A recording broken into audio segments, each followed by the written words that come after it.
প্রিয় দর্শক, বর্তমান অন্তর্বর্তীকালীন সরকারের প্রধান উপদেষ্টা ডক্টর মোহাম্মদ ইউনূসের প্রধান সহকারী মাহফুজ আলম তিনি সম্প্রতি পত্রিকাতে একটি সাক্ষাৎকার দিয়েছেন।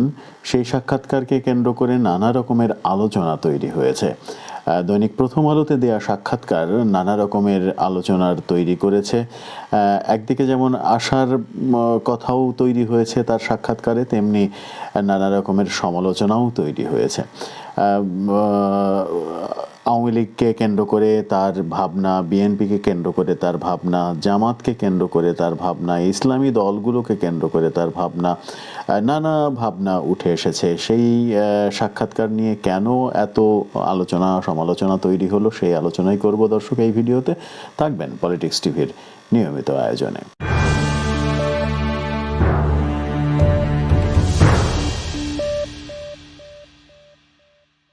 বলছিলাম, বর্তমান অন্তর্বর্তীকালীন সরকারের প্রধান উপদেষ্টা ডক্টর মোহাম্মদ ইউনূসের প্রধান সহকারী মাহফুজ আলমের সাক্ষাৎকার নিয়ে দৈনিক প্রথম আলোতে যে সাক্ষাৎকার দিয়েছেন, সেখানে তিনি আওয়ামী লীগকে মুজিববাদ বাদ দিতে বলেছেন। অর্থাৎ আওয়ামী লীগ যে মুজিববাদে বিশ্বাসী, আওয়ামী লীগের কর্মকাণ্ডে, আওয়ামী লীগের দর্শনে যে মুজিববাদ রয়েছে, সেই মুজিববাদকে ত্যাগ করতে বলেছেন।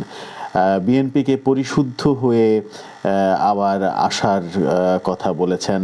জামাতকে ফ্যাসিবাদ মুক্ত হয়ে আসার কথা বলেছেন এবং ঐতিহাসিক যে তাদের দায়, সেই দায় মুক্ত হয়ে তাদেরকে আসতে বলেছেন। ঐতিহাসিক দায় সম্পর্কে তাদের ভাষ্য ক্লিয়ার হয়ে আসতে বলেছেন। জামাতের ঐতিহাসিক দায় বলতে মূলত যেটা বোঝাতে চেয়েছেন মাহফুজ আলম, সেটা হচ্ছে যে ৭১-এ মুক্তিযুদ্ধের বিপক্ষে জামাত ইসলামের যেসব নেতারা ছিলেন, সেই ঐতিহাসিক দায়, ঐতিহাসিক ব্যাপারটা থেকে কিভাবে তারা মুক্তি পাবে, কিভাবে তারা সেখান থেকে সরে আসবে, সেই ব্যাপারটাকে তিনি বলেছেন। ইসলামী দলগুলোকে নিয়ে তার ভাবনা, ইসলামী দলগুলোকে কোনো সরকার কখনো গুরুত্ব দেয়নি, তাদের সঙ্গে সংলাপ করেনি। এই কারণে ইসলামী দলগুলো ফুঁসে উঠেছে। যে দূরত্বটা আসলে কমানো উচিত, সরকারের সঙ্গে ইসলামী দলের সম্পর্ক, দূরত্ব কমানো উচিত। মাজার ভাঙা প্রসঙ্গে তিনি বলেছেন যে বাংলাদেশে সুফিবাদ একটি দর্শন, বাংলাদেশে না, এই উপমহাদেশে ইসলাম ধর্ম প্রচারের ক্ষেত্রে পীর আউলিয়াদের ভূমিকাকে তিনি অস্বীকার করেননি, ঐতিহাসিক ভূমিকাকে তিনি স্বীকার করেছেন।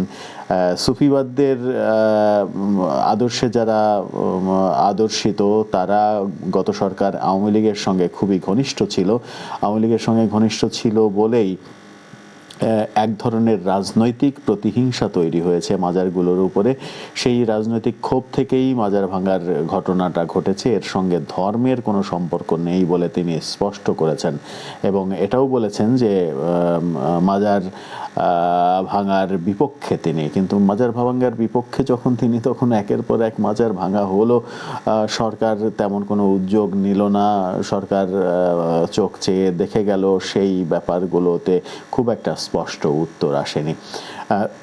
মাহফুজ আলম আরেকটি গুরুত্বপূর্ণ কথা বলেছেন কিংস পার্টি সম্পর্কে, যে ক্ষমতাসীন দলের ছত্রছায়া, ক্ষমতাসীন দল মানে অন্তর্বর্তীকালীন সরকারের ছত্রছায়ায় যদি কোনো দলের জন্ম হয়, রাজনৈতিক দলের জন্ম হয়, সেটাকে কিংস পার্টি বলা যাবে কিনা, কিংস পার্টি হিসেবে কোনো দলের আবির্ভাব ঘটতে যাচ্ছে কিনা, ছাত্ররা যে রাজনীতির কথা ভাবছে, দল গঠনের কথা ভাবছে, সেই ক্ষেত্রে মাহফুজ আলম বলেছেন যে সরকারের সহযোগিতা থাকলে কিংস পার্টি হওয়ার সম্ভাবনা কিংবা প্রসঙ্গ আসে। এখানে তো সরকারের কোনো সহযোগিতা কিংবা সরকারের মদদে কোনো কিছু হচ্ছে, এরকম কিছু হচ্ছে না। তিনি ছাত্রদের দল তৈরি করার ব্যাপারটিকে অস্বীকার করেননি। কেউ যদি তাদের শুভানুধ্যায়ী বলেছেন, তাদের শুভানুধ্যায়ী কেউ যদি দল গঠন করতে চায়, মূলধারার রাজনীতিতে আসতে চায়, সেটা তাদের ব্যাপার, কিন্তু এখানে কিংস পার্টি হওয়ার কোনো প্রসঙ্গ থাকতে পারে না। কিন্তু কেন থাকতে পারে না, সেই প্রসঙ্গে খুব একটা স্পষ্ট মতামত তার মধ্য থেকে আসেনি। এই কারণেই যে যখন সমন্বয়করা সারা বাংলাদেশে সফর করা শুরু করলো তখন একটা প্রজ্ঞাপনের মাধ্যমে তাদের নিরাপত্তা নিশ্চিত করার জন্য বলা হয়েছিল। সরকারি সহযোগিতা যদি না থাকে, সরকারি নিরাপত্তা নিশ্চিতের জন্য প্রজ্ঞাপন জারি করতে হবে। রাজনৈতিক কর্মসূচিতে কেউ সারা দেশ মুভ করবে, প্রজ্ঞাপন জারি করে তাদের নিরাপত্তা নিশ্চিত করতে হবে। সাধারণ আইনেই তো নিরাপত্তা নিশ্চিতের বিধান রয়েছে, আলাদাভাবে কেন প্রজ্ঞাপন জারি করতে হবে, সেই সমালোচনাটা কিন্তু হয়েছে। সেখান থেকে মাহফুজ আলম আসলে উতরাতে পারেননি। তার কথাই এক ধরনের আশার বাণী রয়েছে যে তারা সরকারে কাজ করছেন, ভালো কিছু কাজ করার চেষ্টা করছেন, কিন্তু আরেকদিকে নিরাশার কথাও রয়েছে যে আওয়ামী লীগকে মুজিববাদ বাদ দিয়ে নতুন করে যদি সংশোধিত আওয়ামী লীগ আসে তাহলে তারা ওয়েলকাম করবে।